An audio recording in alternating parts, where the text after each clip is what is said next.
envie d'être moi. Courage, être liberté.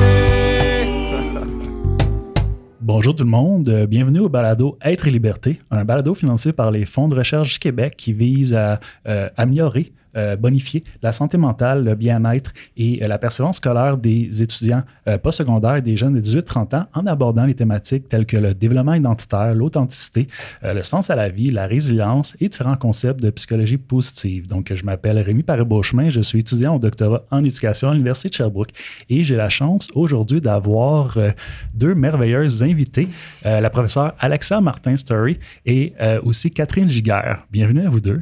Mais merci. Comment ça va? Merci beaucoup, ça va très bien, merci.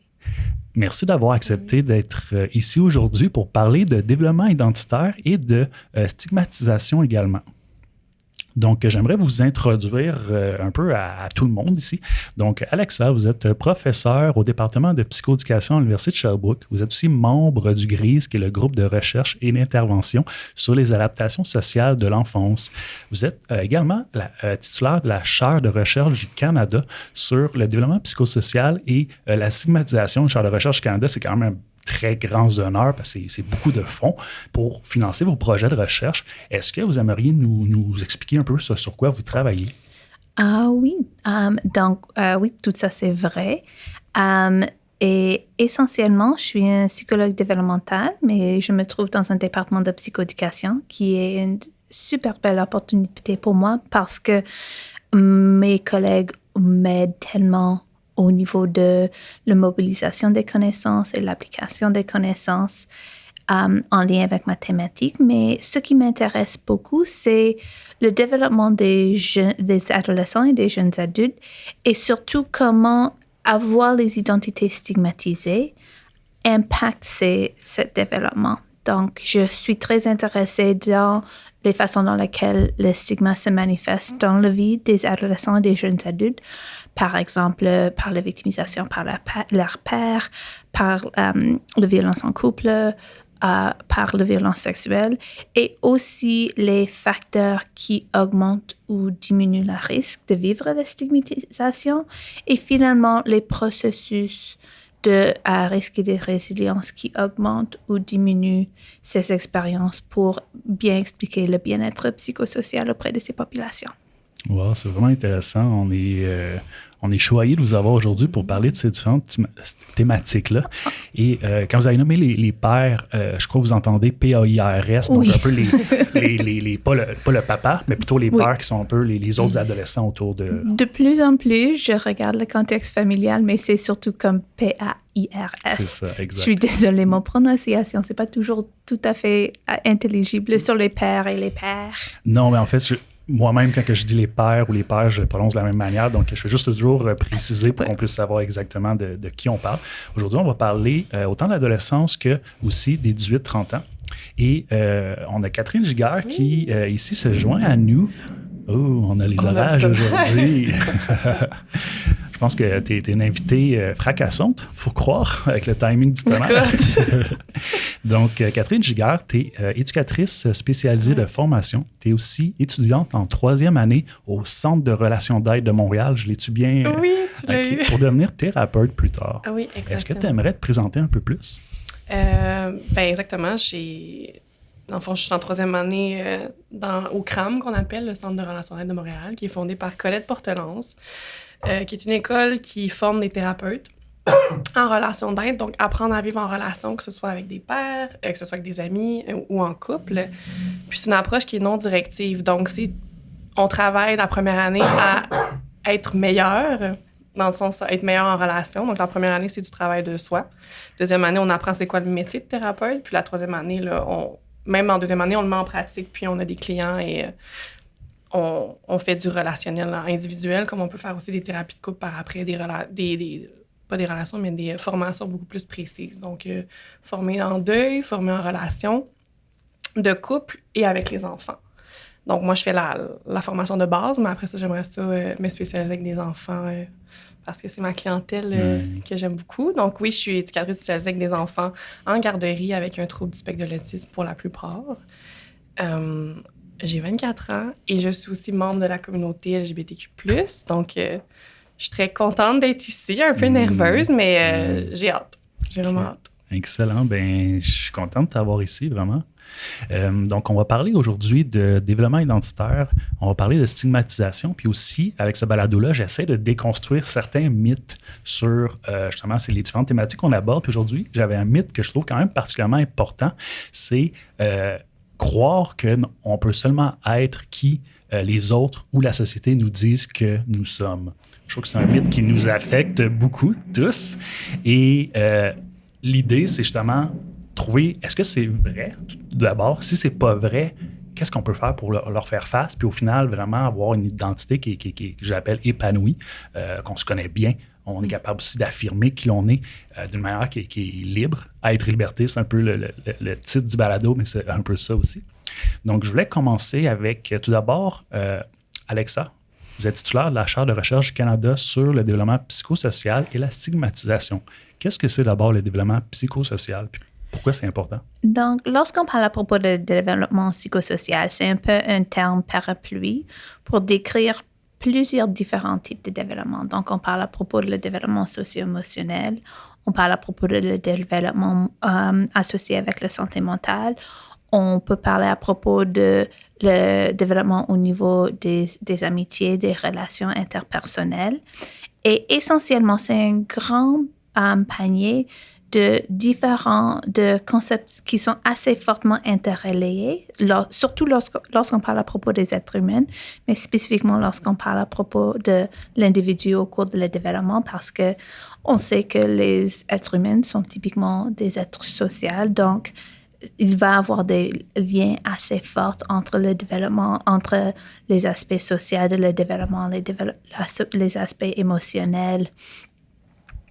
Et aussi, on peut parler à propos de comment tous ces facteurs va influencer l'adaptation de l'individu dans l'environnement. Donc, on parle à propos de le bien-être dans les contextes scolaires, qui est beaucoup associé avec la réussite scolaire, avec la capacité de développer les relations interpersonnelles qui sont chaleureuses, qui donnent du soutien, où il y a une bonne résolution du conflit. Donc, c'est un concept très large, mais c'est important parce que c'est très difficile de regarder seulement un de ces concepts en isolement parce qu'ils sont tellement interreliés au niveau théorique et aussi dans la façon dans laquelle les personnes vont vivre ces différentes expériences.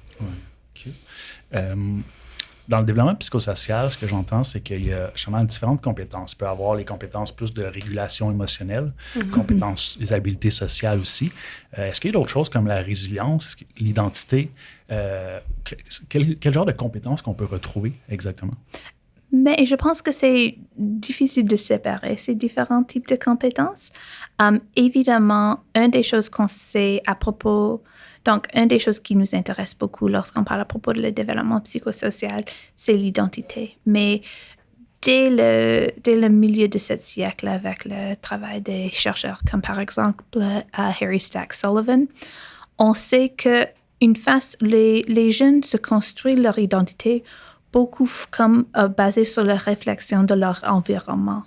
Donc, lorsqu'on parle à propos de le développement du concept de soi, c'est vraiment difficile de séparer ce développement hors de notre identité comme une personne sociale.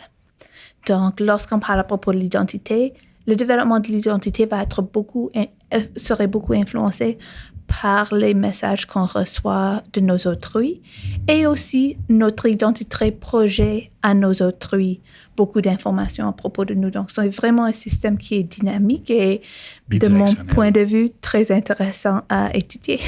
Okay. Intéressant. Pour toi, Catherine, l'identité, qu'est-ce que ça représente? Oh, c'est un amalgame de choses pour moi. Moi, ça représente un peu mon être aussi, mais un espèce de masque aussi, pour moi, une identité. Je trouve que c'est un grand mot pour mettre beaucoup d'étiquettes sur plein de choses, dans le fond. Je m'identifie pas dans l'identité. Ouais, c'est quelque chose que je trouve qui se construit avec les années, qui se découvre, qui se développe. Puis pour moi, c'est très... c'était dans un spectre, tu sais. Je pense que ça varie toujours, ton identité. Je pense que c'est jamais quelque chose qui est concret et qui s'arrête à juste ça. Je pense qu'il y a beaucoup plus. Fait que pour moi, j'aime pas me définir tout le temps parce qu'après ça, il faut toujours que tu reviennes en arrière pour te justifier sur ce que tu étais. Fait que Pour redéfinir d'une nouvelle façon. Exactement. Puis pour moi, ça a été une quête. J'ai eu une quête d'identité jeune, avec justement mon coming out, mais ça a été tout qu'un chemin qui, je pense, on est toujours sur le chemin de notre identité, puis sur le chemin de l'amour et de l'estime de soi. Je pense que c'est une quête d'une vie. Fait que pour moi, ça serait ça. OK, très intéressant. Je pense que lorsqu'on parle à propos, il y a beaucoup de différentes dimensions de l'identité. Et je pense que en vous écoutant, ça reflète beaucoup mon expérience personnelle avec l'identité, mais aussi juste avec nos connaissances au niveau de la recherche avec l'identité, où c'est difficile. On ne peut pas parler à propos d'une identité qui est comme ou authentique ou non authentique. Nous avons tous beaucoup d'identités qui ont dévoilé en beaucoup de différentes situations. Et je pense que où l'identité devient complexe pour les personnes, c'est lorsque les anticipations de l'identité qu'on va avoir dans une sphère rend en friction, en stress avec les identités dans les autres sphères. Mais même quelque chose assez simple comme l'estime de soi, le plus qu'on fait des recherches sur ce construit qui est assez important, le plus qu'on réalise que, comme par exemple, on n'a pas une estime de soi. On a beaucoup des différentes estimes de soi selon le domaine. Donc, par exemple, j'ai une très bonne estime de soi académique. Mon estime de soi sportif, surtout maintenant lorsque je suis assez enceinte, pas tellement bon.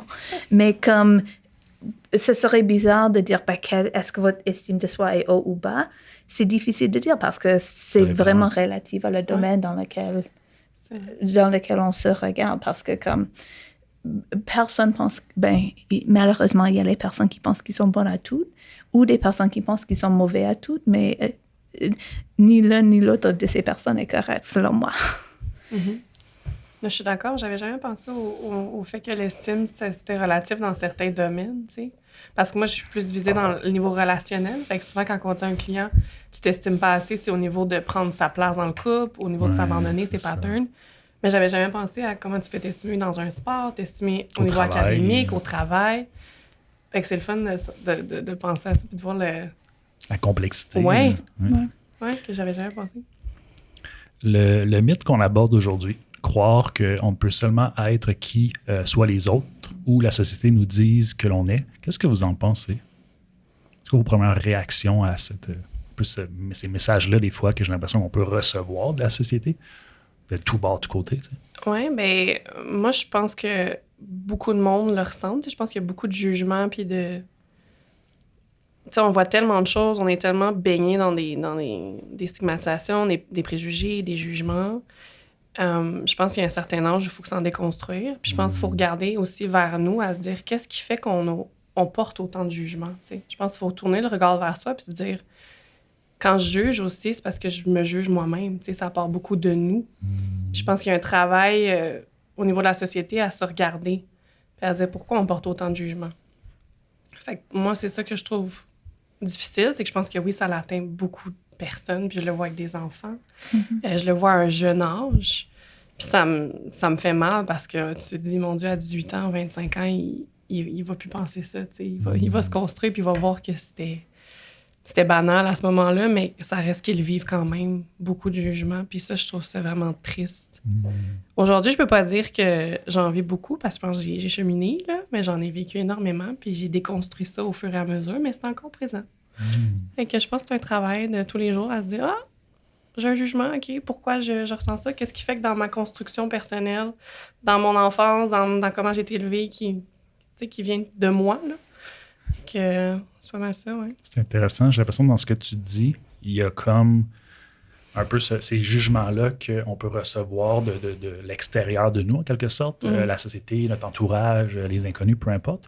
Mais ensuite, on a quand même un rôle, j'ai l'impression que tu nommes là-dedans, de critiquer, réfléchir de manière critique sur ces jugements-là, puis d'en prendre conscience d'abord, comment Ouais. toi, tu les acceptes, puis tu te définis avec ces jugements-là ou pas, puis qu'est-ce que tu en fais? Exactement. C'est vraiment ça aussi, la base de mon approche à l'école, c'est la responsabilisation. C'est qu'on a tout un devoir de se responsabiliser, à introspecter sur, OK, on juge ou on vit des jugements, mais qu'est-ce qui fait qu'on les accepte? Qu'est-ce qui fait qu'on les porte?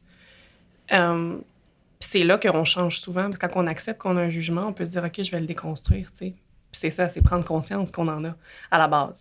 C'est Fait prendre le que- pouvoir aussi. Exactement. C'est que tu reprends ton pouvoir. Ouais. Puis Tellement que c'est là où intéressant. tu deviens aussi plus libre en prenant ton pouvoir. C'est ça le chemin de l'authenticité aussi, tu sais, puis de la liberté personnelle, je pense. Là. Vraiment intéressant. Ouais. Qu'est-ce que vous en pensez, Alexa? Pour moi, je trouve toujours cette discussion à propos de les opinions des autres et comment on doit balancer. Je pense que c'est une question qui est très compliquée, une conversation très nuancée.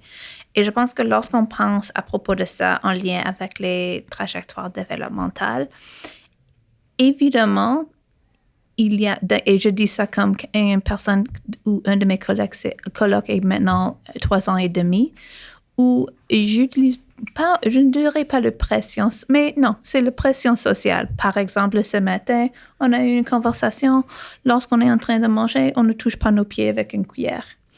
Et j'ai expliqué pourquoi avec les maladies et quoi que ce soit qui peuvent être sur nos pieds. Mais évidemment, beaucoup de ce qu'on anticipe pour qu'un enfant puisse rentrer dans une société pour faire des bonnes décisions, je veux que mon enfant est un peu influencé par les opinions des autres. Par contre, il y a beaucoup des opinions des autres que je ne veux pas que mon enfant intériorise. Par exemple, quel type de vêtements est-ce qu'elle doit porter, quel type de jouets sont corrects pour elle. Donc, je pense que c'est très compliqué. Et lorsqu'on parle à propos des adolescents, et je pense que tout le monde autour du table a vécu ça, une des caractéristiques de la période développementale de l'adolescence, c'est cette impression que tout le monde vous surveille. Oui. Et c'est très impressionnant pour je dis ça comme un chercheur, je dis ça aussi comme quelqu'un qui était un adolescent. Donc, c'est loin, mais c'est pas tellement loin.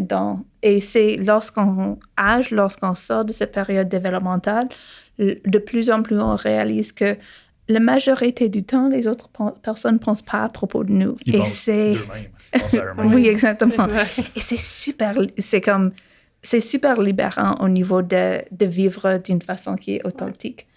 Donc, je pense que c'est, pour moi, lorsque je pense à propos de comme, on vit dans une société, on vit autour des autres personnes, c'est un peu, on peut pas échapper d'être influencé par les opinions des autres. Et des fois, c'est même pas une mauvaise idée d'être influencé par les opinions des autres. Par contre, c'est toujours cette balance entre qu'est-ce que je veux prendre, Qu'est-ce que tu veux accepter comme étant des critiques qui sont valides et utiles, et qu'est-ce que je peux laisser tomber. Et je pense que un peu sous-jacent votre réponse, c'est un des désavantages. On parle à propos de l'Internet et on parle beaucoup à propos des jeunes sur l'Internet, mais c'est vraiment tout le monde sur l'Internet. Ouais.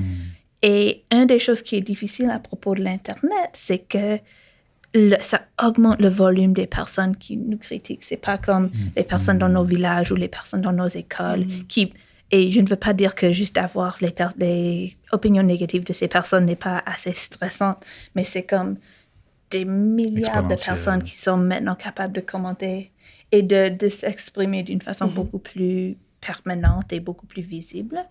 Et je pense que lorsqu'on pense à propos d'être, qu'est-ce que ça veut dire d'être authentique, qu'est-ce que ça veut dire de garder en tête les opinions des autres, ça rend cette tâche beaucoup plus difficile pour les adolescents d'aujourd'hui que même des adolescents de mon jour. C'est vraiment, vous avez vraiment plein de choses que je trouve super intéressantes. Tout d'abord, c'est ça, les messages qu'on reçoit des autres puis les messages qu'on reçoit de la société, c'est pas 100% négatif. Ouais. Il y a plein de choses qui sont intéressantes, qui peuvent nous offrir des idées, de qui être, qui on peut être, quoi faire comme emploi aussi, quelle passion, quels intérêts développer. Des fois aussi, les autres vont nous encourager positivement à découvrir nos valeurs, à être davantage nous-mêmes, à aller au-delà de certaines limites que des fois on peut s'imposer. Donc, c'est vraiment cette espèce d'équilibre-là que j'ai l'impression qu'il n'est pas facile à trouver entre qu'est-ce que tu acceptes, qu'est-ce que tu accueilles en toi, des messages de ton entourage ou de la société, puis lesquels que tu vas plutôt essayer de garder à distance, puis un peu t'en protéger. Fait que ça, c'était une chose que je trouvais ça intéressant d'amener, cette nuance-là.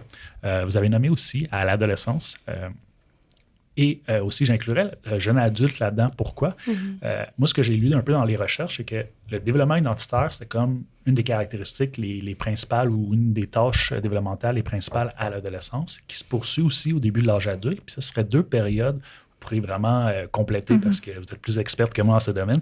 Mais c'est vraiment aussi des périodes où justement les adolescents et les jeunes adultes sont de plus en plus ouverts aussi aux idées qu'on peut avoir de l'extérieur. Puis là, avec l'Internet, avec l'espèce de globalisation, mondialisation, on est exposé à un nombre infini de messages, de possibilités. On voit soit à la télévision, dans le monde de la musique, n'importe quel documentaire, les autres pays, peu importe, plein d'idées de qu'est-ce qu'on peut devenir ou qu'est-ce qu'on peut ne pas devenir des fois. Puis là, c'est comme, il faut trouver parmi tout ce monde de possibilités-là qu'avant l'Internet, puis même tous les médias récents, peut-être qu'il y avait moins cette exposition-là de nouvelles idées, de nouvelles potentialités. Fait que là, il faut trouver un peu qui est-ce qu'on est là-dedans. Qu'est-ce que vous en pensez? Ben, c'est un beau sujet que tu amènes parce que quand tu as nommé comment quand on se met sur les réseaux, on a plus de chances de se faire juger. Puis la première chose que j'ai dit quand j'ai dit que je faisais un podcast, c'est je m'ouvre la porte à me faire juger. Parce que personne ne peut me juger sur mes réseaux. Je mets ce que je veux, je filtre mon contenu. Je suis pas vraiment quelqu'un qui aime ça s'exposer. Et là, j'ouvrais la porte à des gens que je connais pas qui disent des choses sur moi. Puis même si c'est pas quelque chose qui va m'affecter, je connais ma valeur, c'est plus... Mais c'est quand même des gens qui vont peut-être dire des choses pas fines. C'est pas le fun. Je suis pas dans ce monde-là. Puis fait que c'était quand même drôle que tu ouvres cette porte-là parce que c'est ça, mon premier réflexe, ça a été ça. Puis que tu dis justement qu'aujourd'hui, c'est vrai que les jeunes ont accès à tout, accès à la différence, mais ça donne aussi accès à des jeunes là, au primaire, là. Même question identitaire ou sexualité, ils connaissent déjà leur sexualité à 8, 9, 10 ans. Moi, c'est venu à 16 ans, tu sais, puis je me dis, wow, mais c'est parce qu'ils ont été ouverts à ce monde-là, avec toutes les plateformes. Fait que je pense qu'il y a des bons et des mauvais côtés à... Bien, là, il y a plein d'aspects, là, mais oui, ils vont s'éduquer avec des choses, ils vont s'ouvrir sur la sexualité beaucoup plus jeune, puis ils vont trouver leur identité plus jeune. Mais il y a aussi l'autre côté où ils se parsexualisent, ils tombent dans tellement de choses un peu plus sombres que ça. Je trouve ça dur à voir. Fait que, comme tu dis, c'est quoi qu'on prend, c'est quoi qu'on laisse, puis comment qu'on filtre toute cette information, puis pas tomber dans ce monde sombre-là. Puis ma thérapeute me dit un jour, parce que je trouve que la mauvaise habitude c'est prendre un cellulaire en se réveillant. Puis elle dit, quand tu fais ça, c'est comme si tu avais 100 personnes qui rentraient dans ta chambre. Elle dit, est-ce que tu laisserais 100 personnes entrer dans ta chambre? Je dis non. Elle dit, mais tu fais la même chose quand tu prends ton cellulaire. Et là, depuis ce temps-là, je vais oh, on va laisser le cellulaire fermé. Puis c'est vrai, tu sais, c'est un envahissement assez grand, là. Fait que c'est intéressant comme sujet, tu sais, qu'on amène, puis comment ça peut avoir un impact pour des enfants qui sont pas outillés, en fait, ou des adolescents qui sont pas outillés à filtrer ce contenu-là. Parce que c'est pas tout est vrai non plus. Non, puis ils ont peut-être pas cette capacité à filtrer. Là. Fait que ça, je trouve ça difficile. Puis c'est pour ça aussi que l'adolescence et jeune adulte, tout le développement aussi cognitif du cerveau qui est en développement à l'adolescence. Fait que de plus en plus, je pense je ne suis pas spécialiste non plus dans le domaine, mais ce que mon mémoire a porté sur les stresseurs scolaires des adolescents, dont justement la peur du jugement puis toute la sensibilité sociale en raison notamment du développement psychosocial, mais aussi le développement plus biologique du cerveau. Puis certaines régions du cerveau ne se développent pas nécessairement en même temps.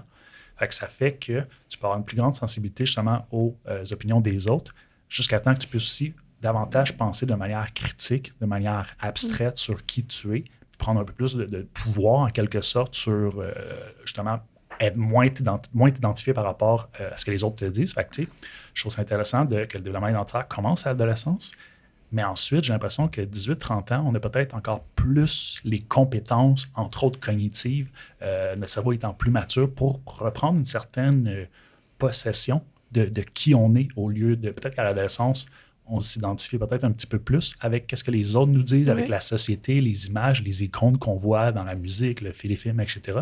Puis qu'à 18-30 ans, il y a peut-être une période où, OK, est-ce que je suis ce que les autres ont pensé de moi? Est-ce que je suis les expériences de vie que j'ai vécues peut-être moins facilement à l'adolescence? Puis on dirait qu'il y a peut-être une fenêtre d'opportunité, mais c'est mon impression. Je ne sais pas ce que vous en pensez, vous deux. Moi, je suis d'accord. Je peux prendre par exemple personnel là, avec, mettons, mon coming out quand j'étais jeune. On n'avait pas beaucoup de représentation de femmes lesbiennes, surtout pas de femmes féminines lesbiennes. Ça, c'était même pas connu dans la communauté. Donc, quand tu fais un coming out, tu sais pas trop où aller, donc tu te fies un peu à ce que tu vois. Donc, tu vois que les filles lesbiennes ont des tatous, ils ont des piercings, tu te fais tatouer, tu te fais percer. En vieillissant, tu te dis, oui, j'aime mes tatous, j'aime mes piercings, mais il y a une place où que ça m'identifiait pas tant, où que je me suis vraiment rentrée dans une case je voulais ressembler à une lesbienne. Puis c'est comme si je me faisais invalider parce que j'étais pas d'une telle façon. Parce que j'étais féminine, je portais des robes, j'avais pas de tatou. On me disait, mais non, toi, t'aimes pas les femmes? Mais je disais, oui. Ouais. Fait qu'avec 8 ans, mettons, dans cette communauté-là, j'ai changé énormément. Puis aujourd'hui, à l'âge que je suis, je me déconstruis tout ça. Parce que je reste féminine, je reste autant masculine, je reste autant Catherine Giguère. Puis il n'y a plus de recherche à je suis qui, moi, dans cette communauté-là. Dans cette communauté-là, je suis juste moi. Mais là, on parle de 8 ans de travail par rapport à ça, mais quand je vois des petites filles qui font leur coming out, puis que je vois comment ils veulent rentrer dans la communauté, en faire partie, tu sais, vraiment, ils vont changer leur style, ils vont tout changer, puis je me dis, mais tu vas voir que peut-être en vieillissant, ça va pas tant te coller à la peau, tu sais. C'est pas tout le monde, là, mais quand je parle à beaucoup de mes amis aussi qui sont dans cette communauté-là, voyons, j'ai de la misère avec ce mot-là, ça a été leur même réflexion de pensée, tu sais. Souvent, ils se sentaient imposteurs, en fait, de se donner une étiquette, de dire « moi, je suis fille féminine, mais féminine, pourquoi? C'est quoi pour toi la définition de féminine? » Je pense que c'est relatif. Après ça, il y a tellement de questions que tu peux te poser. Puis à un moment donné, je me suis dit « on peut-tu juste exister? On peut-tu juste être ça va être une aimé? » étiquette, là. Oui, puis être aimé sans rien, point. Puis aujourd'hui, c'est ça que je prône beaucoup, là. Moi, quand on me demande « c'est quoi ton genre? » Je réponds pas à cette question-là parce que je me dis « mais j'en ai pas. » Moi, si t'es belle, intelligente, consciente, point. Il n'y a pas de style, il n'y a pas de « je veux des tatous ». Non, c'est la personne, l'authenticité, puis c'est tout. T'es toi, puis il n'y a pas besoin d'avoir des mots qui viennent décrire nécessairement. Puis j'essaie de faire déconstruire ça dans la communauté, parce que je trouve qu'il y a du travail à faire un peu, mais ça reste une belle communauté, mais je trouve qu'il y a beaucoup de stigmatisation, d'étiquettes, puis faut que tu sois dans le moule, tu sais. Puis j'aime ça dire aux gens que t'es pas obligé d'être dans le moule puis tu seras pas invalidé dans ta sexualité. Fait que je pense que c'est important. Puis je pense que dans d'autres aussi communautés, on importe autant gars, femmes, ils en vivent toutes. Puis je pense qu'il y a des réalités différentes, mais que c'est difficile en vieillissant de se déconstruire de ça, puis juste exister. Puis d'être assez dans le ici maintenant, dans ce que t'es. Ça va faire une petite promotion Instagram. Le petit extrait, là, ça va être excellent. C'est vraiment bien dit. Un grand merci, Catherine. Ça fait plaisir. On a dit plein de choses. Y a-t-il quelque chose qui vous a frappé peut-être un peu plus, Alexa? Ben, je pense que tout ce qui est cette procédure, je pense que une des choses qui est très intéressante, et j'aime toujours ça à propos de travailler avec des adolescents, c'est le fait que les adolescents sont dans une période d'exploration de leurs identités. Et une des choses qui je pense est toujours étonnant pour les adultes en regardant les adolescents qui sont en train de faire ce processus, c'est comment cette fixation avec les signifiants visuels de leurs identités. Évidemment, comme moi, je souviens très, très spécifiquement à propos de comme les règles de mon école en lien avec qu'est-ce qu'on pourrait porter à l'école et comment, comme le stress de ça. Pour les raisons que je ne comprends pas jusqu'à ce jour maintenant, à mon école secondaire, avoir des cheveux mouillés, non. Inacceptable. C'était pas acceptable. Ça, c'est « what? » Ça ne fait pas du bon sens. Il n'y a aucune bonne raison.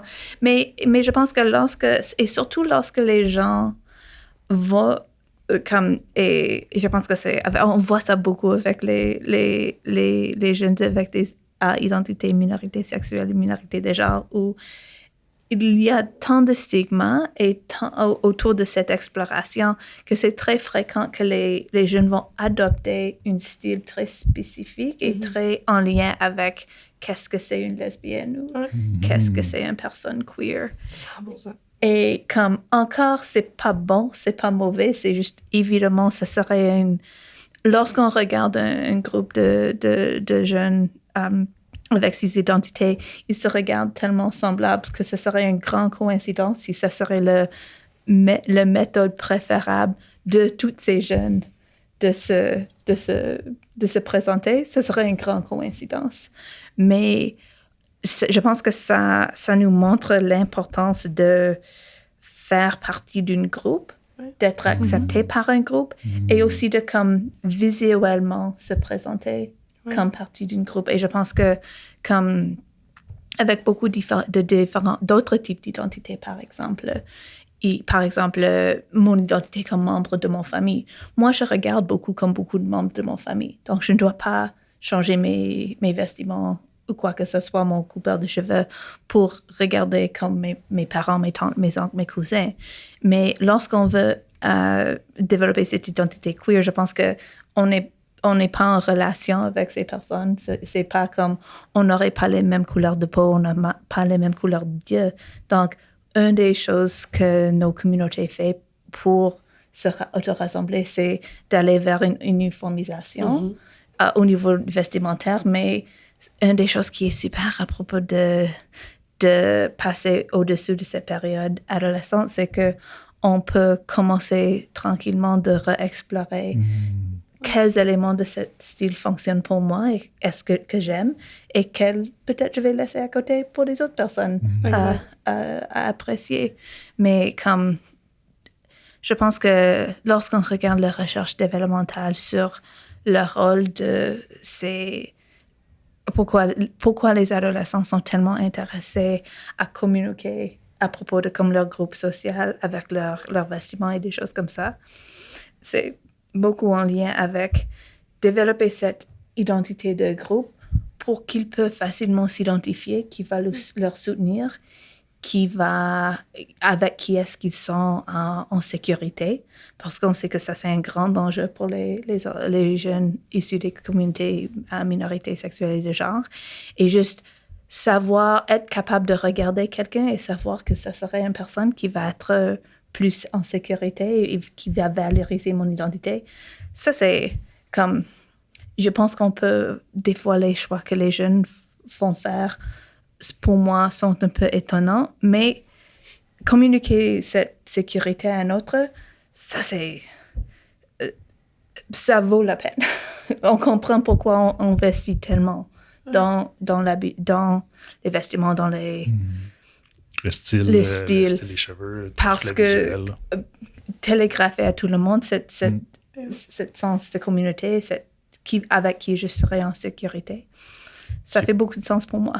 C'est plus concret aussi par rapport à l'identité. L'identité, c'est vague, c'est un concept flou, tandis que si tu l'exprimes par tes vêtements, ton apparence physique, les cheveux, maquillage, les tatous, peu importe, c'est comme plus concret, c'est comme capable de montrer, moi, c'est comme ça que je me vois.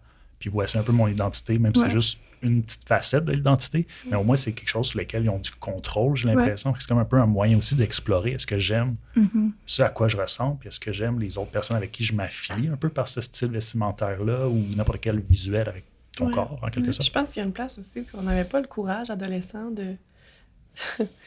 je sais pas ce quoi le mot en français, mais d'être outcast. Tu sais, on a un besoin de s'uniformiser, puis de rentrer dans le moule, puis de juste être comme tout le monde, parce que se faire juger à cet âge-là, t'avais pas tant les capacités, puis t'avais pas toutes les ressources avec la confiance en soi, l'estime de soi. Puis ce que j'entendais dans ce que tu disais, c'est le besoin de sécurité, là.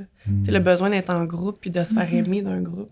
Je pense que c'est ça qui se passe quand on vieillit, on comprend qu'on découvre la solitude, on découvre être seul, puis c'est là où on déconstruit ça, mais c'est tellement vrai, là. Quand je pense à mon adolescence, ma mère me dit tout le temps, attends un peu d'avoir 20 ans, tu vas voir. Puis je la croyais jamais.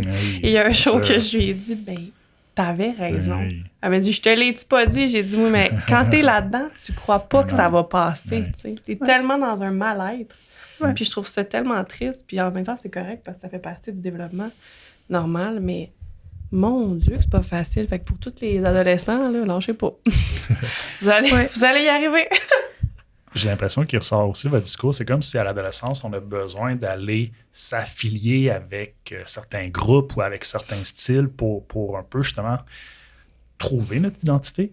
Puis une fois que l'adolescence est terminée, c'est comme là, on va commencer à remettre en question un peu ces affiliations-là qu'on a faites durant l'adolescence pour nous développer. On va faire, qu'est-ce que je suis toujours cette personne-là? Est-ce que ça me distingue encore à 100% ou est-ce que j'en prends peut-être un 30% là, un 10% là, puis je vais prendre un 40% ailleurs, puis de te réapproprier au lieu de rester un peu dans des stéréotypes des fois. Tu vas peut-être aller au-delà puis le prendre de quoi qui est juste comme plus toi au moment, parce qu'en même temps, je pense que l'identité, il n'y a pas une finalité. Là. On va toujours évoluer. Mais Absolument. au moment présent, qu'est-ce qui me revient? On dirait que après l'adolescence, on peut peut-être redéfinir les choix qu'on a faits à l'adolescence. Oui, et donc un des projets que je suis juste en train de terminer, c'était un projet qui était subventionné par le programme Action Concertée, qui était particulièrement intéressé à mieux comprendre le phénomène du slut-shaming auprès des adolescentes. Et une des choses qui est... Il y a une assez grande littérature qualitative sur cette expérience et aussi il y a une très grande littérature générale sur le slut-shaming. Si vous êtes une adolescente ou une adolescente, je ne dois pas nécessairement introduire l'idée de slut-shaming parce que c'est certainement quelque chose que vous avez vu, sinon que vous l'avez subi. Mais la chose qui est intéressante à propos de le slut-shaming, c'est un type de stigma qu'on ne regarde pas fréquemment dans les recherches. C'est tellement sous-jacent. Beaucoup de décisions qui sont faites, surtout par des jeunes femmes ou des jeunes féminines. Et aussi, ça reflète pour moi parfaitement il y a cette pression qui vit fréquemment les ados en général, où il y a deux constats. Un, l'importance d'être sexuellement attirant pour des autres, surtout dans le cas du slut-shaming pour les hommes, mais d'être attirant, mais aussi de ne pas être trop attirante. Et ça, ça c'est qu'est-ce qui me fascine à propos de ça, parce que c'est un peu l'impossible. C'est demander à les adolescentes et les filles et aussi les personnes féminines de balancer deux choses qui vont être presque impossibles de faire, qui mis énorme stress sur ces populations.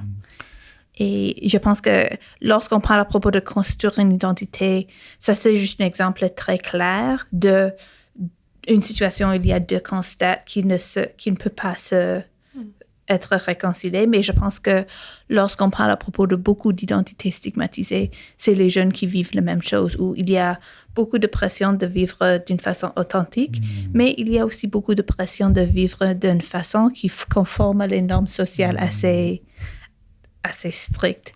Et l'adolescent est un peu entre ces deux grands consignes, et naviguer ces consignes a un impact psychosocial assez intense. C'est intéressant parce que le balado d'aujourd'hui, on va essayer de discuter des obstacles à développer son identité. Puis je pense que le slut-shaming, c'est un obstacle quand même assez important à développer une identité qu'on peut s'attribuer à soi-même puis sur laquelle on a du contrôle. Qu'est-ce que c'est tout d'abord le slut-shaming?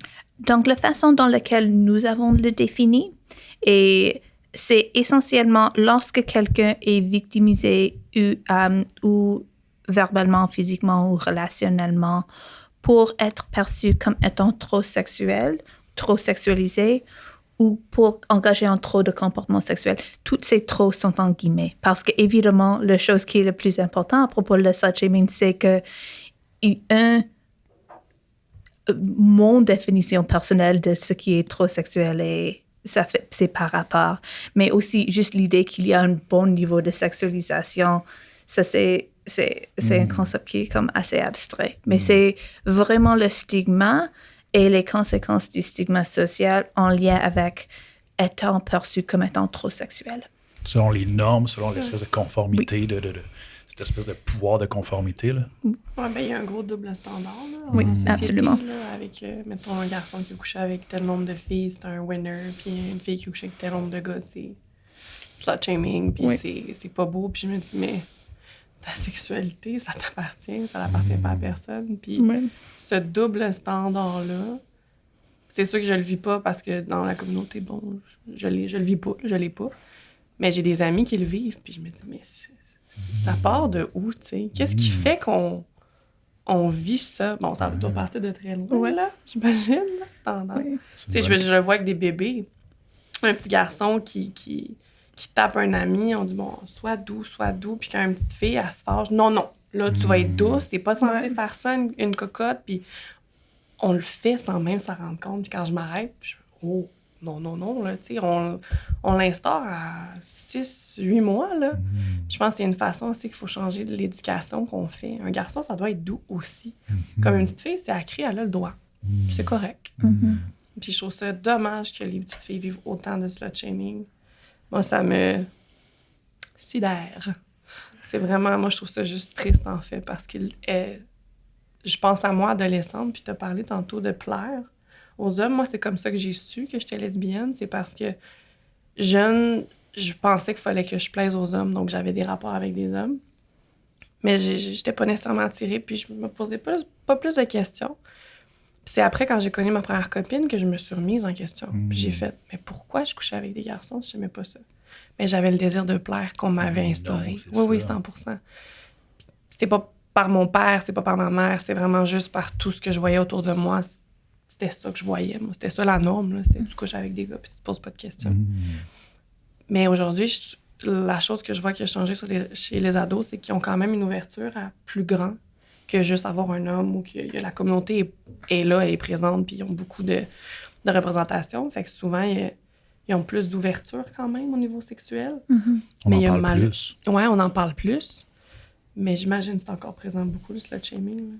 Oui, malheureusement, ça c'est ce qu'on vient de trouver. Et bien que je pense qu'il y a de plus en plus, on comprenne que comme un des aspects développementaux de l'adolescence, pour beaucoup de personnes, c'est une période de développement d'une sexualité. Donc, nos attirances, nos intérêts et notre désir d'avoir des relations romantiques et sexuelles avec des autres personnes, ça c'est un processus complètement normal et qui se passe pendant l'adolescence.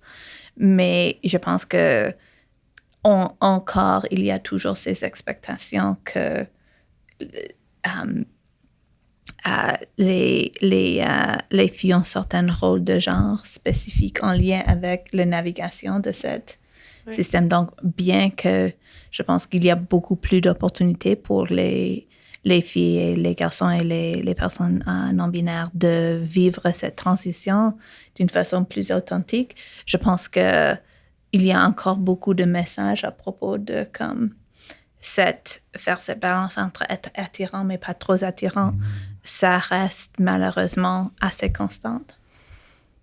C'est ce que vous nommez de justement être attirante, mais pas trop. Ce que vous nommiez, je pense, dans un de vos articles, ou du moins dans la littérature scientifique, on appelle ça un peu la théorie du cercle du charme. Exactement. Je sais que c'était un nom très révélateur, très porteur de qu'est-ce que ça veut dire. Fait que c'est comme, comment je l'imagine, c'est comme justement, tu as ce petit cercle-là, l'espèce de sweet spot, c'est comme si tu es dedans, tu es suffisamment sexuel ou tu te présentes suffisamment de manière sexuelle, mais pas trop que tu es dans le sweet spot. Mais c'est comme impossible de toujours rester là puis de continuer ta vie. Puis si tu en ressors, si tu es trop ou tu l'es pas assez, mais là, tu vas vivre différentes conséquences sociales, que ce soit, j'imagine, peut-être l'intimidation, du rejet, des insultes, des agressions verbales, relationnelles. Un des exemples, ça vient d'un article qualitatif où malheureusement j'oublie l'auteur, mais c'est un de mon exemple préféré parce que ça nous montre le niveau assez arbitraire de les consignes qu'on donne. Dans ce cas, je pense que c'était surtout des filles cis. Mais c'était quand est-ce que c'est approprié de mettre une... C'était des entrevues qualitatives à propos de quand est-ce que c'est approprié de mettre une photo sur les réseaux sociaux de toi en maillot de bain.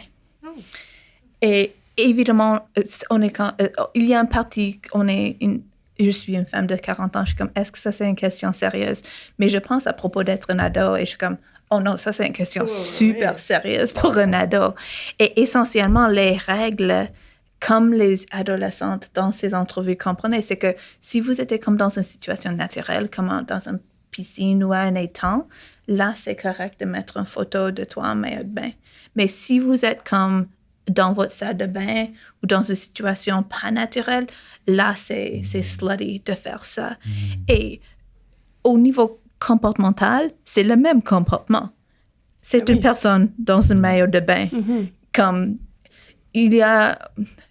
Les personnes ont des corps qui sont un peu construits. Il y a un certain niveau de différenciation des corps.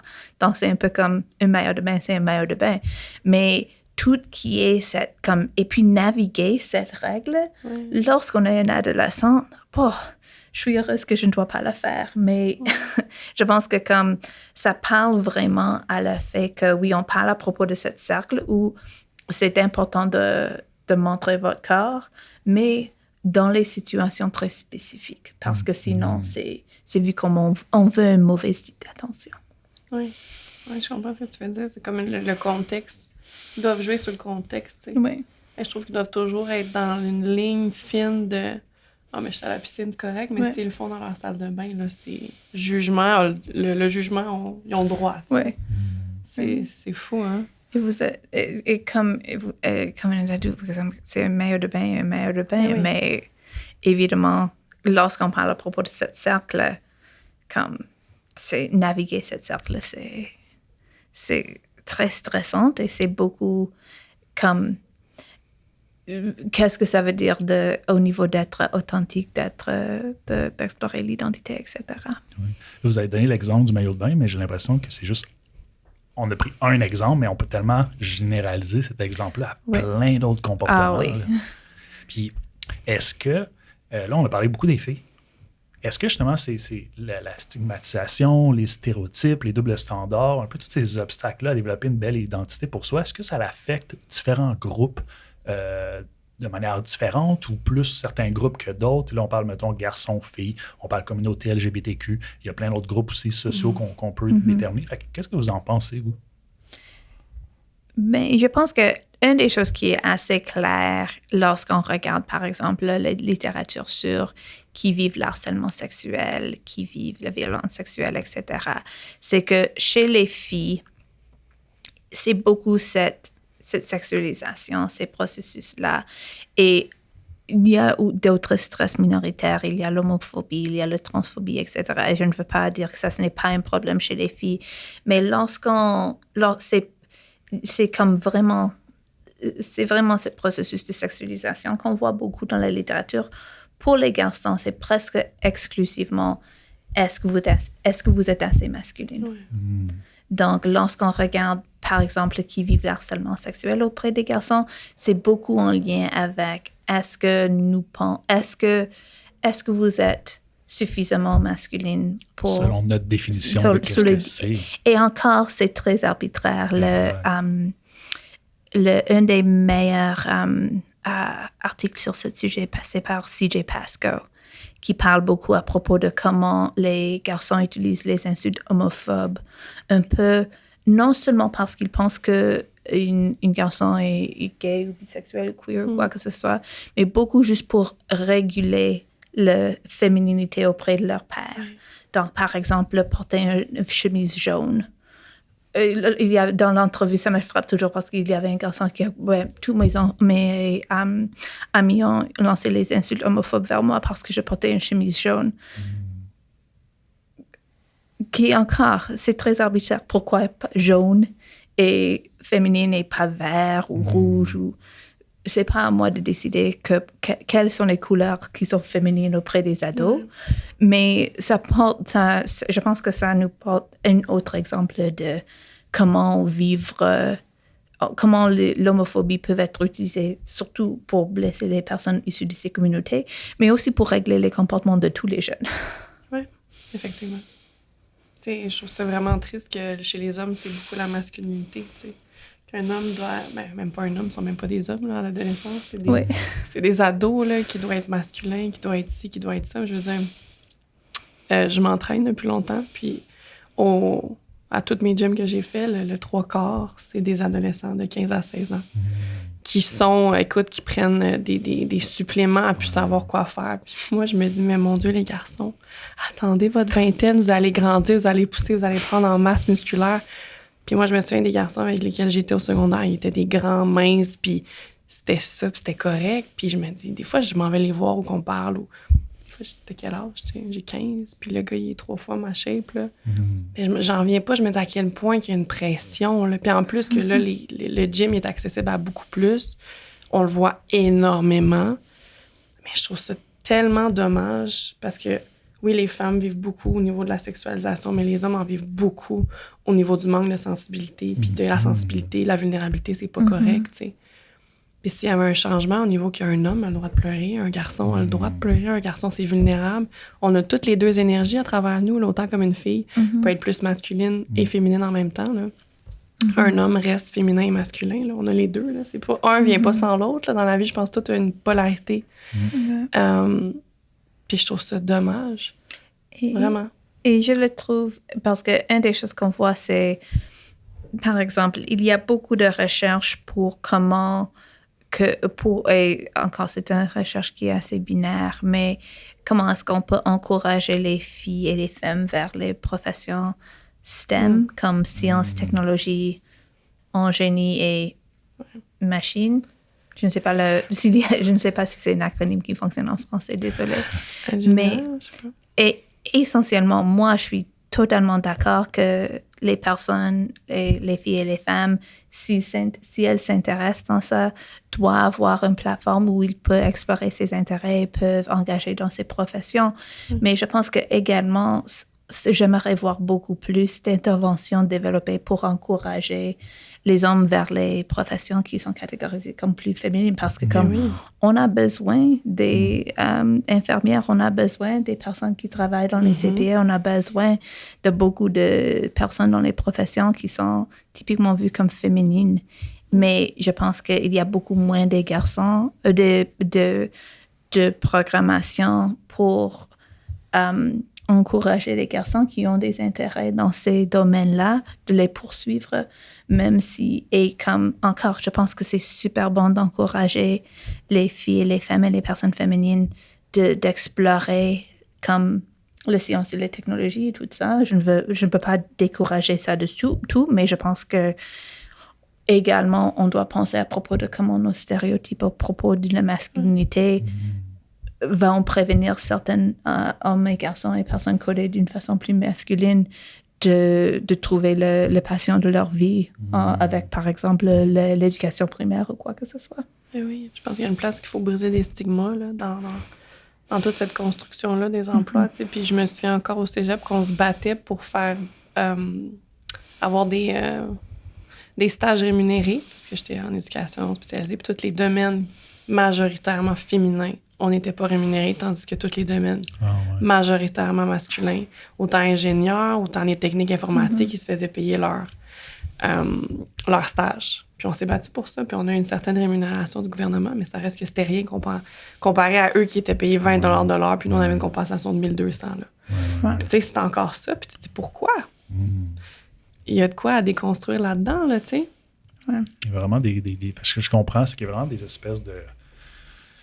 C'est ça, des stéréotypes, il y a plein de mots qu'on peut utiliser, un double standard ou des...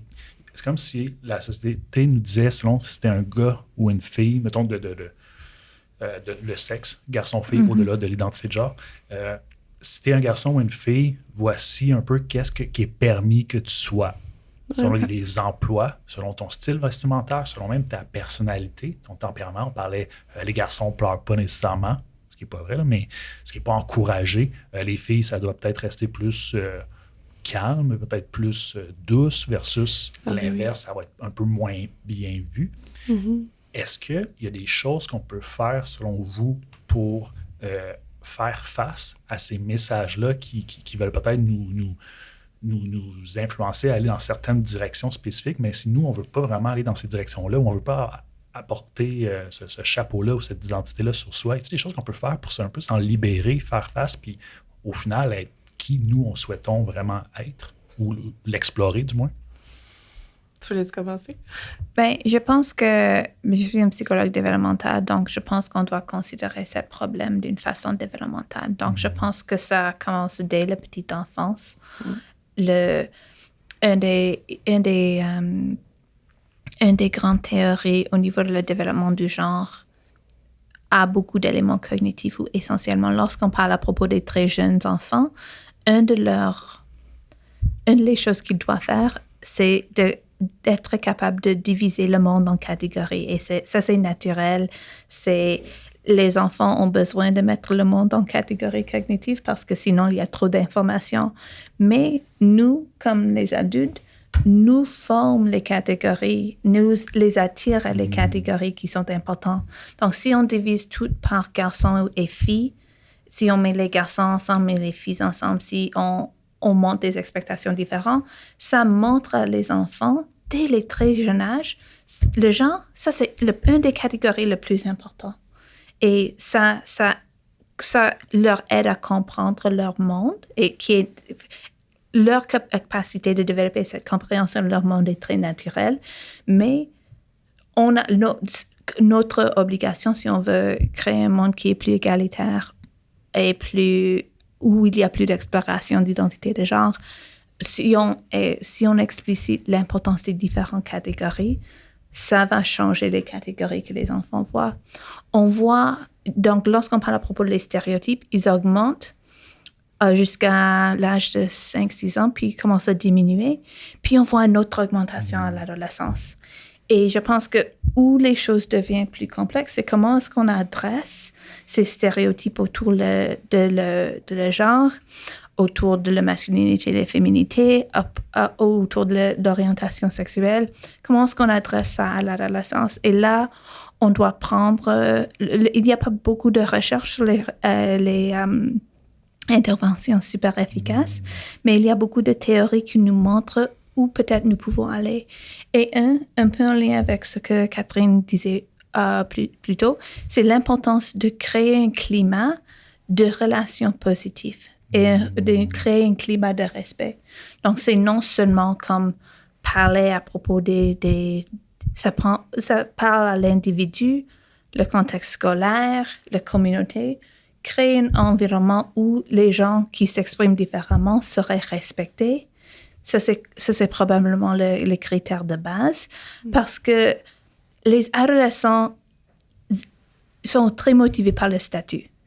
Je ne veux pas dire juste les adolescents, mais particulièrement les adolescents. Mais une des choses qu'on peut observer, c'est par exemple, dans les contextes où le statut est en lien avec la prosocialité, avec la bienveillance, avec être gentil à des autres mondes, les ados vont devenir très, très compétitifs d'être qui va être le plus pro-social, qui va être le plus gentil.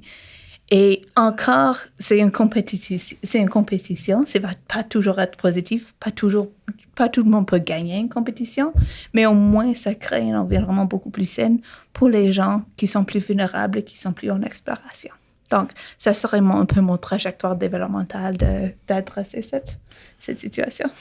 Avec le pouvoir vraiment d'avoir des relations qui sont caractérisées par certaines, on pourrait dire peut-être un grand chapeau de bienveillance, mais dans le fond, ce que je comprends, c'est qu'il y a de l'acceptation, un peu inconditionnelle, un regard positif sur l'autre, une ouverture, fait de ne pas être dans le jugement, puis de laisser l'autre peut-être valoriser l'autre, comment qu'il ou elle souhaite être. Qu'est-ce que tu en penses, toi, le pouvoir des relations? Comment qu'elle devrait être ou pourrait être pour favoriser justement une espèce de facteur de protection contre peut-être des messages plus stigmatisants? Bien, c'est sûr que si on me parle au niveau de l'adolescence, tu sais, je suis d'accord avec ce que tu as dit. Il y a un besoin d'être dans un environnement sécurisant. Est-ce que nécessairement l'adolescence, c'est là où tu as l'environnement le plus sécurisant? Je crois pas, parce que je pense qu'on est tous dans le même bateau à ce moment-là, mais je pense que C'est quand on vieillit un petit peu que c'est là qu'on retrouve un peu plus un cadre sécurisant. Puis ça aurait été le fun, mettons, je parle pour moi, que j'aille ce cadre-là sécurisant avec autant les TES, les professeurs, qu'il y ait un changement aussi d'approche là, au niveau de l'enseignement, autant moi qui est TES avec les enfants, qu'il y ait un changement, mais en même temps, on manque tellement de monde, mais qu'il y ait un changement d'approche pour rendre ces enfants-là, qui sont un peu plus stigmatisés, sécures dans le groupe, tu sais. Donc, on fasse des plus de rencontres, plus de moments, peut-être en groupe un peu plus vulnérable aussi. Tu sais, juste des interventions, des fois, ça passe par une oreille, ça sort par l'autre, mais je sais pas qu'est-ce qu'on pourrait changer dans ce milieu d'éducation-là, mais qu'on mette en place des moments peut-être plus vulnérables entre groupes où il y a des difficultés, puis qu'on parle vraiment aux enfants, puis qu'on leur apprenne c'est quoi que ça a comme impact à l'autre, beaucoup plus. Puis si j'amène un peu plus de mes études par rapport à, tu sais, te poser, être véritablement soi, à l'âge adulte, je pense que c'est d'accueillir toutes nos peurs qu'on a. Qu'est-ce qui nous habite dans la peur du rejet, la peur d'abandon, la peur de ne pas être assez. Mais de reconnaître qu'on a des peurs, en fait, c'est de se montrer dans nos peurs à l'autre vulnérablement, de façon vulnérable, puis aussi de façon authentique, tu sais. De se déposer avec ça, de ne pas les cacher. Je pense qu'il y a un travail à faire au niveau de comment on met des masques en société aussi, beaucoup, là. Comment qu'on prône pas ça, de mettre de l'avant à parler de nos émotions, parler de nos peurs, parler de nos vulnérabilités. Puis le cadre sécurisant, ça pourrait être aussi ça. Nommer, t'as peur en ce moment, il y a une peur du rejet, il y a une peur de ne pas faire partie d'un groupe. Mais quand tu es capable de le nommer puis de le reconnaître, je pense que c'est là aussi que tu peux être plus toi, parce que tu reconnais que t'as ça, puis après ça, tu peux changer ces peurs-là, ou au moins les apaiser d'une certaine façon. Fait que je pense que c'est ça. Pour moi, être véritablement soi, c'est d'accepter qu'on a tout ça en nous, ces insécurités-là. Puis d'arrêter de vouloir être en haut de nos affaires, là, surtout quand on est adolescent. Faut pas montrer un once de vulnérabilité. Faut pas montrer qu'on est insécure parce que sinon, on va se faire juger. On est ci, on est ça. Puis c'est là où ça tourne. Souvent, là, moi, je me souviens comment ça tournait en moi. Je voyais comment socialement, il fallait que je sois quelqu'un dans ça. Puis moi, en secondaire 5, j'ai décidé que je coupais toute amitié parce que j'avais vu comment j'étais malheureuse parce que je voulais plaire. Puis j'ai dit, tu sais quoi, je préfère être tout seul qu'avoir des amis. Puis c'est à la fin de l'année que je suis allée reparler à mes amis, puis encore à ce jour, on est quand même amis, on est amis depuis toutes ces années-là, mais il en rit parce qu'il disait, on sait pas trop ce qui s'est passé dans ta tête, mais tu nous as juste coupé du jour au lendemain. Puis j'ai dit, oui, mais j'étais en crise identitaire de un. Puis je disais, en plus, je voyais comment il y avait une pression, puis que j'étais pas bien, là. Puis je me suis dit, non, tu sais quoi, je vais vivre tout seul, puis je m'en foutais qu'on dise Catherine, elle mange tout seul au dîner, Catherine est tout seul. Je me suis dit, tu sais quoi, je vais vivre avec. Mais j'avais ce besoin-là. J'avais ce besoin-là, mais en même temps, j'avais la chance d'avoir une famille sécure. Okay. Il y a ça aussi, tu sais, l'aspect sécurisant, il est très important. Parce que la sécurité, c'est dans les besoins de base, on va pas se mentir. Autant le besoin d'amour. Donc, j'ai été chanceuse d'avoir une famille qui me sécurisait assez pour me permettre de faire ça, tu sais. Très important, oui. Ouais, c'est vraiment important pour un adolescent, je pense, de se sentir sécure dans son milieu. Est-ce qu'on a des trucs, justement, ceux qui écoutent, pour nos proches, comment que nous, on pourrait tenter de créer un peu cette sécurité-là pour nos proches, pour les aider à justement pouvoir qu'ils soient eux-mêmes ou qu'ils puissent explorer qui ils souhaitent être, qu'ils puissent développer une identité qui est vraiment qui est propre à eux ou à elles, puis qui est épanouie en quelque sorte. J'utilise ce terme-là un peu comme juste une belle et bonne identité, mais est-ce qu'il y a des trucs qu'on peut faire justement dans nos relations avec les autres pour favoriser ce développement identitaire? Mais moi, je pense que c'est de les entendre empathiquement. C'est de leur offrir une écoute sensible, qui n'est pas dans le jugement, qui est dans le respect du rythme de l'autre aussi, tu sais. Puis pour ça, ça prend aussi beaucoup d'écoute de soi. C'est ça, ouais. Mais il y a un grand besoin d'écoute, en fait. J'ai remarqué que quand tu fais simplement écouter puis être là pour l'autre, pas besoin de conseils, là. Il veut simplement se déposer avec ce qu'il vit. Souvent, c'est là qu'il y a le plus de changement. Parce qu'il voit qu'il est sécure avec toi. Puis que tu l'écoutes pour de vrai, tu sais. Ça crée un sentiment de confiance, un sentiment de relation. Puis souvent, ce petit sentiment-là, puis c'est ce qu'on crée, ça donne une force à l'autre pour avancer dans son chemin, là. Ouais. Non, et je pense que c'est une super bonne approche. Je le concrétiser un peu plus spécifiquement lorsqu'on parle à propos des jeunes issus des minorités sexuelles ou des minorités de genre. C'est l'importance de croire à ces jeunes. Fréquemment, lorsque je donne comme des présentations publiques, les gens parlent avec moi et sont comme « Moi, j'ai une fille de 14 ans, elle est très sensible, elle est très politiquement active. » Beaucoup de ses amis ont des identités minorités sexuelles. Et maintenant, elle me dit qu'elle est bisexuelle, mais je ne suis pas certaine si elle est vraiment bisexuelle. Et moi non plus, j'ai aucune idée si cette enfant de 14 ans que j'ai jamais rencontré est vraiment bisexuelle ou non. Et je suis 100% certaine qu'il y a beaucoup de personnes qui vont s'identifier comme bisexuelles à 14 ans, que lorsqu'elle se rend à 24 ans ou 40 ans, ne va pas être bisexuelle. Et je suis 100% certaine qu'il y a beaucoup de filles hétérosexuelles à 14 ans qui, lorsqu'ils rend à 24 ou 40 ans, ne va pas être hétérosexuelle. Mais dans cet instant, lorsque votre enfant divulgue une identité minoritaire, la façon la plus facile de garder la conversation ouverte, c'est de leur croire, parce que est-ce que c'est sa réflexion sur sa identité comme elles le comprennent à ce moment-là, et il n'y a aucune conséquence de leur croire et beaucoup de conséquences négatives de ne pas leur croire. Donc, ça serait c'est comme, oui, écouter, mais aussi juste croire ce que vous écoutez, avec la compréhension que comme mes identités de maintenant et mes identités de 14 ans sont super différents, mais c'était mes identités à 14 ans. Exact. Ben, c'est d'accepter et d'aimer. Oui. Exact, ouais. Oui, exactement. Donc, je pense qu'il y a beaucoup de ça. Lorsque on veut vraiment... Je pense qu'un des pièges auxquels on peut tomber dans l'identité, lorsqu'on parle à propos de l'identité, c'est que qu'est-ce que c'est la vraie identité? Mais bien que je pense c'est important d'avoir une consistance dans la façon dans laquelle on se comprenne au cours du temps, beaucoup des aspects de qu'est-ce qu'on comprenne à propos de nous-mêmes va changer, basé sur avoir des expériences et avoir plus d'informations. Et d'être moins sceptique de l'identité de le moment et plus ouverte à l'idée que ça, c'est l'identité de maintenant. Est-ce que ça peut changer? Oui. Mais aussi, peut-être ça ne va pas changer. Ce que je comprends, puis je trouve important de nommer dans ce que tu nommes, Alexa, c'est que, tu sais, l'identité, il n'y a pas un moment où tu as atteint ton identité, tu l'as découvert, puis boum, ça va rester statique, immuable, puis pareil pour le restant de ta vie. C'est toujours en évolution, en changement, puis ça se peut qu'il y ait des contradictions dans ton cheminement de vie, où peut-être à un moment, tu étais, je ne sais pas, tu te voyais plus homme, puis là, finalement, tu te vois plus femme, ou sur l'identité sexuelle, est-ce que tu étais plus...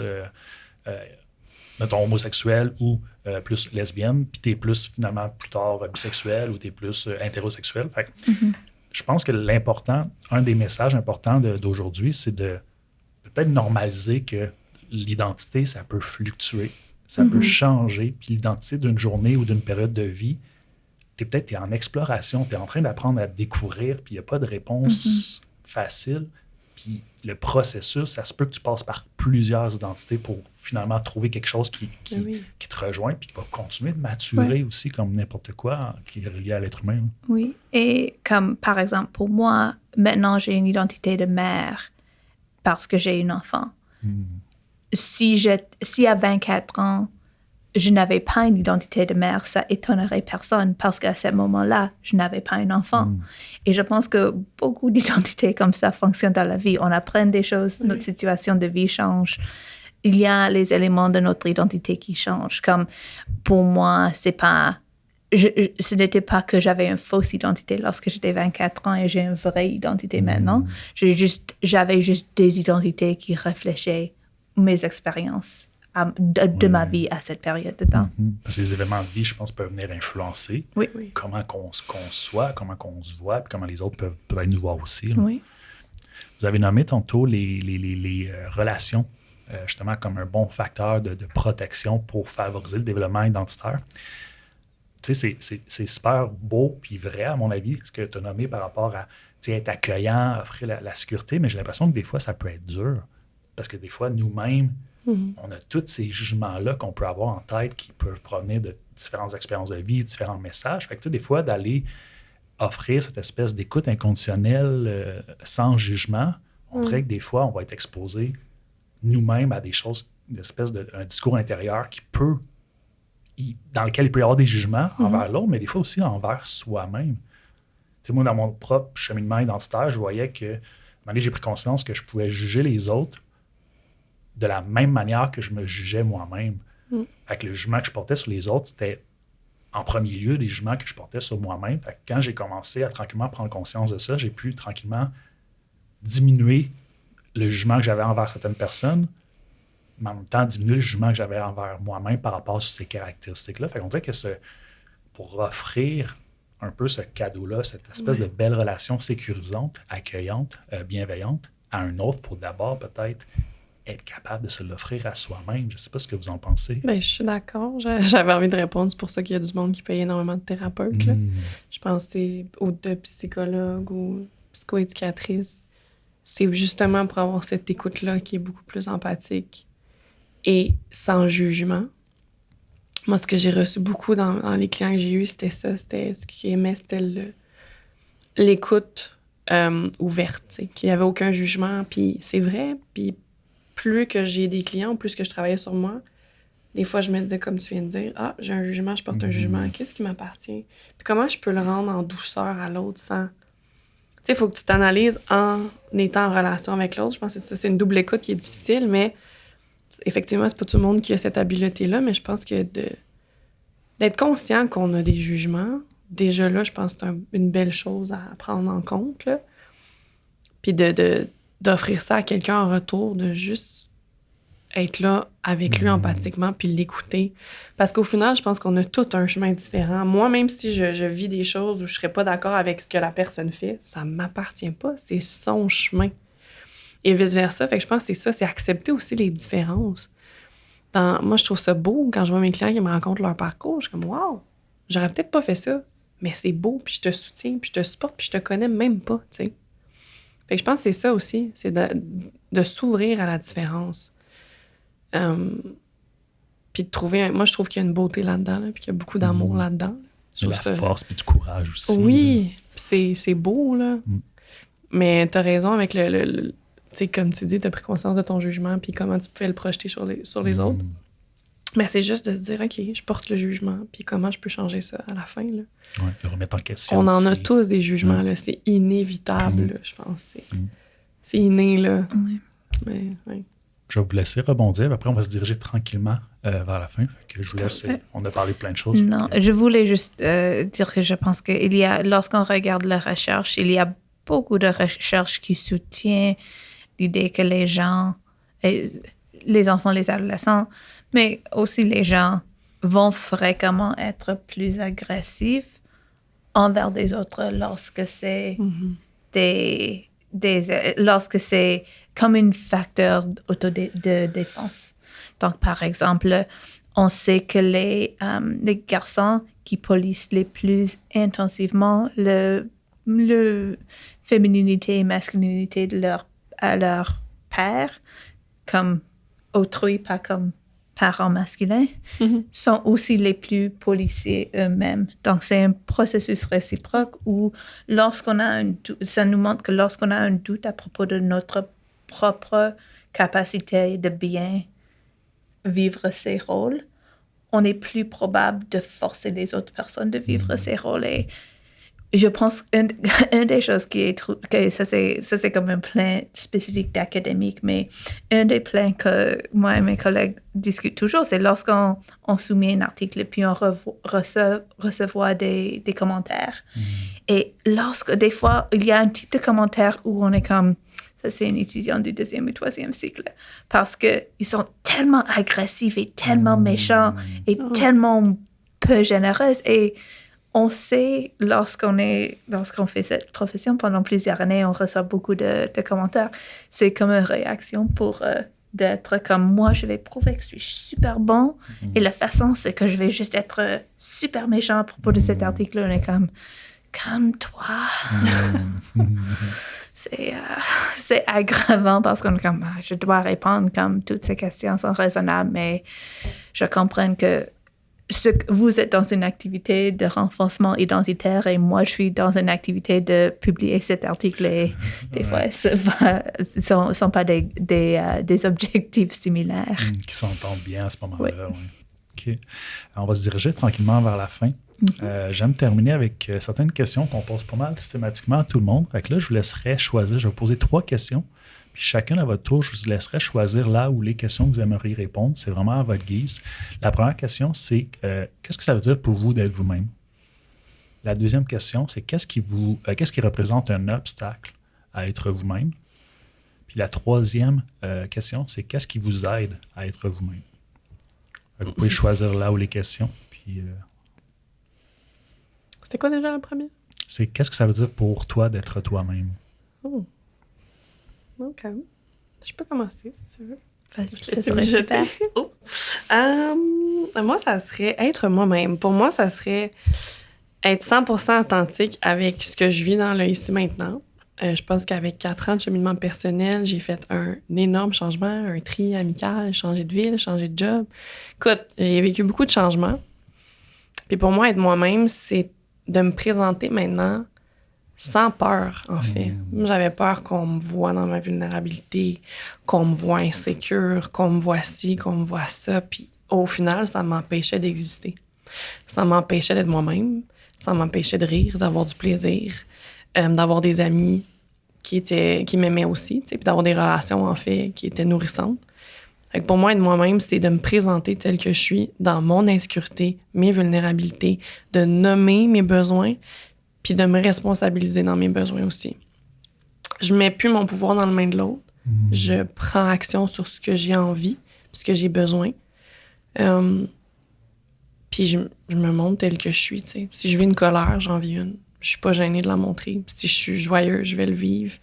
Puis souvent, ça confronte beaucoup. Énormément de gens. Ils sont comme, mais pourquoi tu fais ça, Kat? Tu peux pas, t'es dans le métro, m'en fous. Je le vis là, tu sais, puis je mets plus le couvercle maintenant sur ce que je vis. Je vis très bien en me présentant tel que je suis, puis j'ai la chance d'avoir une mère qui fait la même formation que moi, donc elle m'a toujours accompagnée, c'est mon mentor pour moi, là. Je l'aime beaucoup, mais ça fait que ça me comme donné un modèle à être soi. Puis moi, j'ai eu ça, ce modèle-là, fait qu'aujourd'hui, c'est facile d'être moi puis me présenter dans toutes mes couleurs. Je pense que pour moi, ça serait ça. D'où l'importance des relations. Oui, interpersonnelles, pour moi, c'est vraiment important. Puis une relation nourrissante, pour moi, c'est un échange empathique, tu sais. C'est que tu m'entends, puis je t'entends aussi dans le contenu, puis il n'y a pas de jugement, là. C'est vraiment de l'écoute. Je suis choyée d'avoir aujourd'hui des gens qui sont comme ça. Vraiment, c'est riche. Ouais. C'est vraiment beau ce que tu as dit. Je pense qu'éventuellement, je vais faire un épisode sur la peur, parce que c'est quelque chose qui revient souvent dans ces thématiques qu'on aborde, la peur. La peur de quoi? La peur, mais la peur qui est comme au centre, qui est un peu un obstacle, j'ai l'impression, à développer son identité, à être nous-mêmes. Je pense qu'éventuellement, je vais explorer ça. Voir. J'ai toujours dit que tout ce que tu désires est l'autre côté de la peur. Quand tu affrontes toutes tes peurs, tout ce que tu rêves, il est juste là. Mais on en a tous, ces peurs, puis c'est ça qui nous arrête beaucoup dans beaucoup de choses. Puis quand tu es déconstruit un petit peu, puis tu fais une étape, ben tu t'en vas sur le bon chemin, tu sais. Très vrai, à mon point de vue. Donc, pour moi, je pense que je vais répondre aux 3e question. Et pour moi, c'est vraiment... Et encore, je veux situer ça dans beaucoup de privilèges, mais pour moi, la chose qui m'aide le plus à valider mes identités, c'est de valider une bonne sommeil, un bon niveau d'alimentation, et parce que le plus que j'ai une émotionnalité qui est plutôt positive au lieu de négative, je dis oui plus à les choses que je veux faire, je dis non plus à les choses que je ne veux pas faire.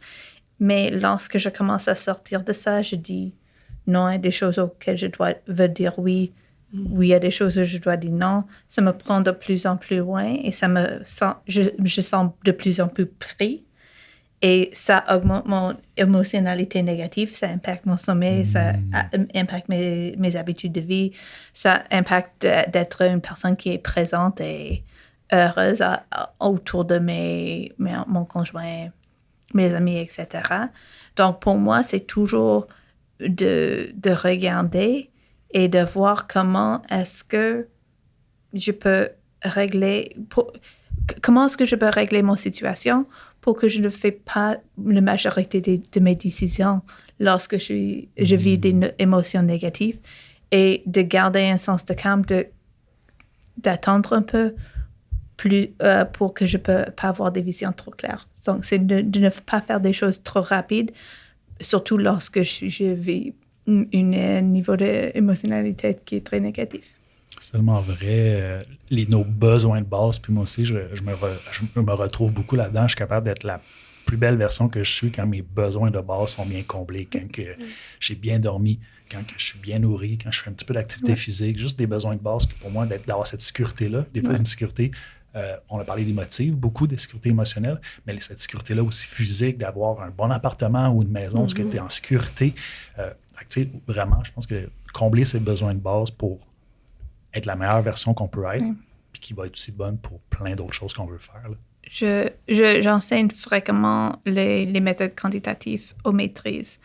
Et je pense qu'au niveau de base, la chose qui est le plus important, c'est la théorie qui s'appelle Broaden and Build, qui est comme élargir et construire.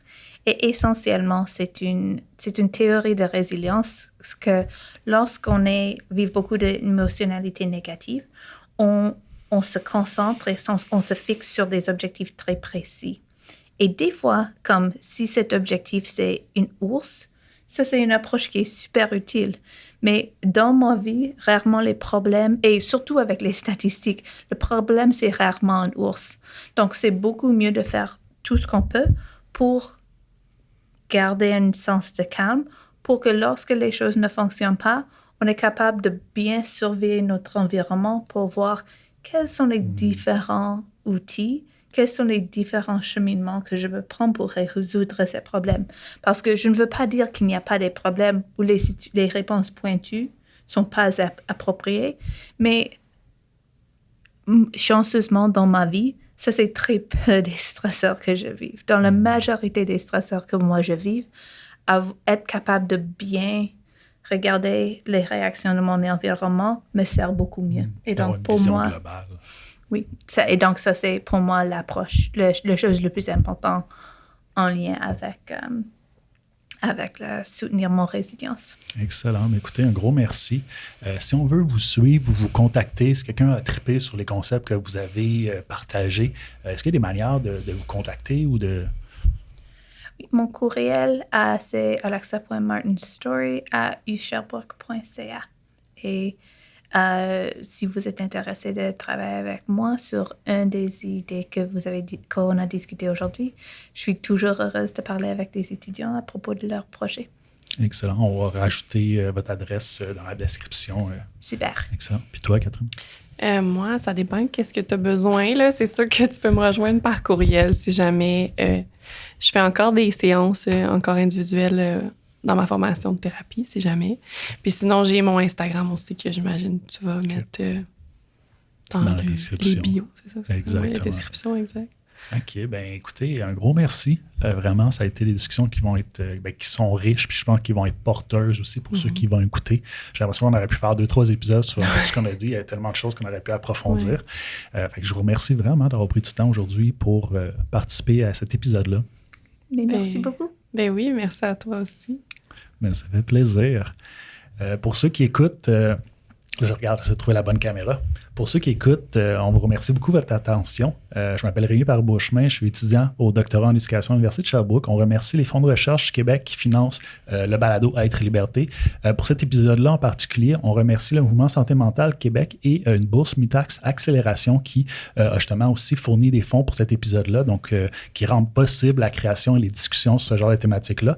On a aussi le Grise qui est collaborateur sur le projet, évidemment, on le remercie. Donc, Si vous voulez nous suivre, on est sur Instagram, on est sur Facebook, LinkedIn, on est sur YouTube évidemment. N'hésitez pas à nous contacter si vous aimeriez soit participer au balado, proposer les thématiques que vous aimeriez, que vous trouvez que c'est vraiment central qu'on en parle. Et écrivez-nous, partagez les publications et on vous dit à bientôt, tout simplement. Merci beaucoup. J'ai envie d'être moi.